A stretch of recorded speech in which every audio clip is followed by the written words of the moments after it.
Secot is a super prison the size of 7 football fields with a capacity of 40,000 inmates. You might wonder how 40,000 people fit into this place. It's like the shelving system in a warehouse.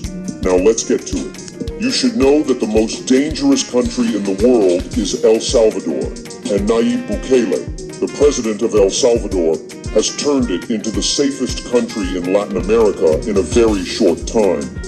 He managed to capture the dangerous cartels and mafias of El Salvador and throw them into prison. In El Salvador, these cartels and mafias are referred to as terrorists. Nayib Bukele ordered the construction of this prison to ensure that the inmates don't have much space. Secot was ready for operation a year ago and is still not fully occupied, housing around 13,000 prisoners. The inmates here are not considered human beings. Let's start from the outside. If anyone wants to get close to this prison, they have to pass through 7 checkpoints. These checkpoints start 1 kilometer before the prison and continue until the entrance of the prison. Even if you are a journalist, you will be thoroughly checked at these checkpoints. You even have to take off your clothes to ensure you don't have anything with you. They even inspect the underside of your car, and only when the responsible person at each checkpoint determines that everything is fine, you can proceed to the next checkpoint. These 7 barriers have prevented any corruption from existing in this prison. No drugs or mobile phones are allowed, nor anything else illegal. As the saying goes, you must pass through 7 filters until you finally reach the entrance of the prison, passing through its unique stages. It's like boarding a plane, but with much stricter surveillance. Everything you have with you should be put in a basket, and they will take it to a designated room for you. You also need to go through a metal detector machine to ensure you don't have any cold or hot weapons with you. This entrance is specifically for journalists, not for bringing prisoners in this way. If there is a need to speak with a prisoner, they will be taken to a room where there is a television and a camera, and they can have a video conversation with their lawyer. This communication method is only for lawyers, meaning when a prisoner enters Secot, they are completely cut off from everything outside, including their closest family members. Inside this prison, there are powerful jamming devices installed, meaning no mobile phones or wireless devices work here.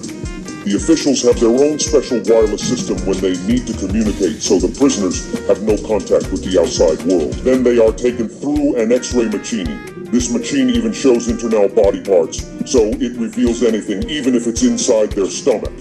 Once the prisoner's belongings are under control, they are given a uniform, a blanket, and a towel, and they are taken inside. Their hands and feet are restrained, and they are held in a way that they can only see the ground, not their surroundings. The guards inside the prison usually do not carry firearms. They only have items like batons. However, it's not that the prisoners are defenseless in there. Armed guards watch from above, keeping a close eye on everything. The cells in this prison are different from all other prisons worldwide. They are very large rooms where 100 people live together. There are no enclosed toilets, showers, or bathrooms. First of all, your bed is a metal shelf, and you don't have a mattress or pillow. You have to sleep on the metal, and whoever wants to use the blanket or towel they have puts it under their head. There is 1 toilet in this cell without a door, and everyone can see whoever goes to the bathroom, both the guards and the prisoners. They don't have showers either. There is a small basin where they can go to clean themselves, and they can dry themselves with the towel they were given and sit back in place. One has been released from this prison because it has only been operational for 1 year. Bright lights are installed in this prison that never turn off. It is always as bright as day inside. The beds are elevated and the direct light shines into their eyes. That's why they put their towels over their eyes to sleep. The constant brightness of the lights is a form of torture in itself.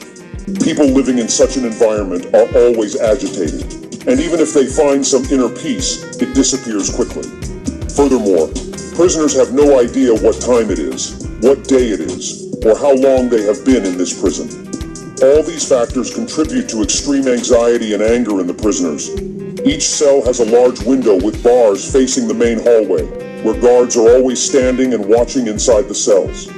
When you exit the building, the guards who cannot leave the prison have scattered sandbags around the perimeter. When you walk, they make a crunching sound, and anyone walking can be heard from a distance of 50 meters. No matter how quietly you try to walk, the sound echoes around the building. 3 layers of solid concrete and sturdy mesh fences surround the prison, with the final layer being 9 meters high with an electrified mesh.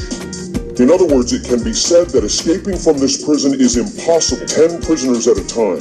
They handcuff their hands and feet and take them to the hallway for half an hour to allow them some movement.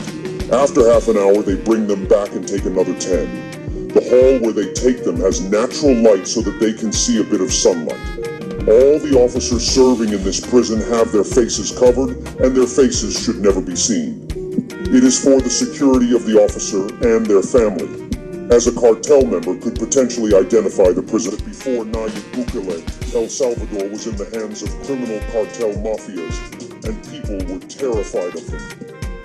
99% of these officials are from the same people, meaning they know what these beings were like. When a prisoner wants to leave his cell, they must definitely handcuff him before he comes out.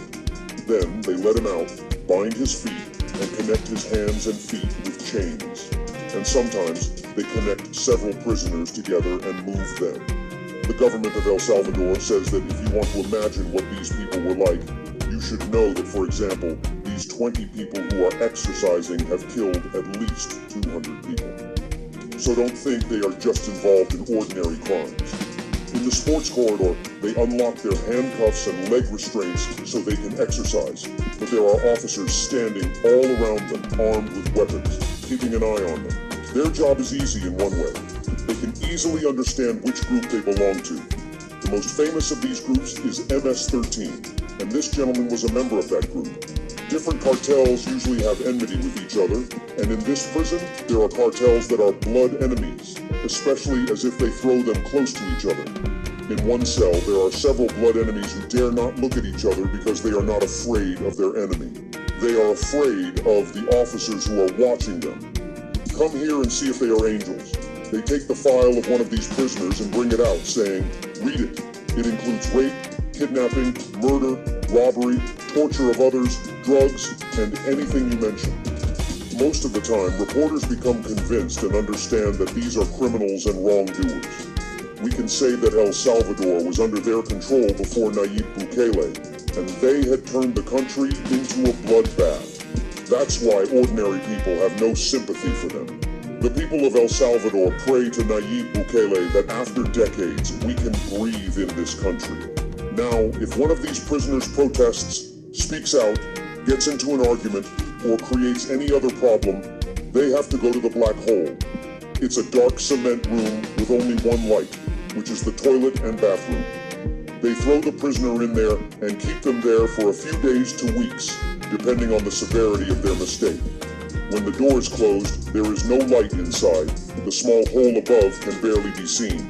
They are given food 3 times a day, which consists of bread and boiled beans with a little bit of sour cream, which is a Latin American dish.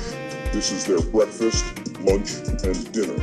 Every 10 or 15 days, just to keep them from losing their minds, they give them a little bit of rice or some macaroni, but there is no meat in their meals, whether it's chicken, fish, or red meat. The food is served in plastic containers, not in a communal dining area. They just leave it behind the cell bars so that they can reach out and take it themselves. When they finish eating, they have to come to the trough, wash their containers, and leave them for the officers to collect. They are not given any spoons or forks with their food. They have to eat with their hands.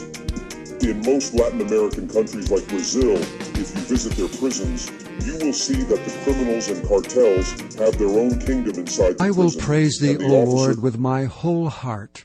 I will show forth all thy marvelous works. I will be glad and rejoice in thee. I will sing praise to thy name, O thou Most High. When mine enemies are turned back, they shall fall and perish at thy presence.